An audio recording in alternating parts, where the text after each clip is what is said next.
to the update. I'm Talisa Ryder. Australia's right to disconnect laws have officially kicked into effect today. Emmeline Gass from the Australian Services Union has welcomed the new reforms and says the laws will help rebuild boundaries between work and home life. We all know what it feels like to get a call or email in the middle of dinner that we have to respond to, forcing us to switch back on when we're just trying to wind down for the day. But from today, workers can clock off and switch off without worrying about negative consequences about that. The laws will give workers the option of ignoring non-emergency after-hours work calls or reply to emails from their bosses.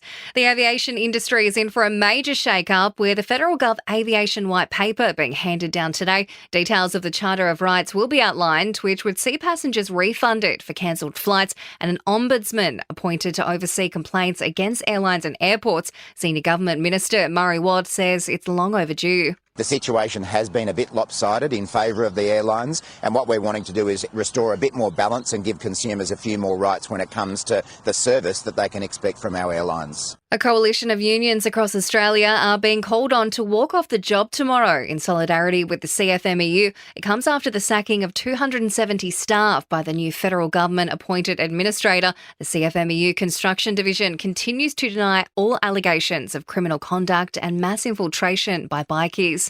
There's suggestion illiteracy could be fueling youth crime. The National Children's Commissioner is calling on schools to do more to help children read and write properly after a youth justice investigation found some detainees had never learned the skills. Quality classroom instruction is being rated as the key to help prevent students dropping out and turning to the streets. And NASA has unveiled a plan to rescue those two astronauts stranded on the International Space Station. What was supposed to be an 8-day mission will now become an 8-month venture. They're expected to return to Earth in February next year. Sport and entertainment are next.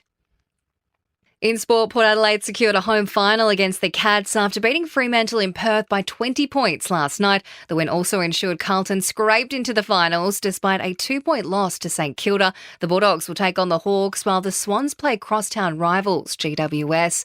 To the NRL, the Roosters have moved to second on the ladder with Angus Crichton claiming a hat-trick in his side's 48-22 thrashing of the Gold Coast Titans.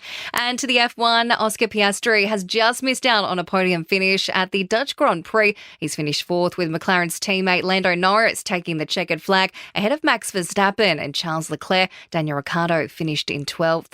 In entertainment news, it's a duo we never knew we needed, with Aussie actor Chris Hemsworth joining Ed Sheeran on stage at his show in Romania. Hemsworth jumping on the drums, which he's been learning as part of his docu-series Limitless. In some surprising news, Oasis is set to return to the stage for a series of UK concerts next year. Brothers Noel and Liam Gallagher apparently putting their bitter feud to the side to negotiate a deal to get the band back together.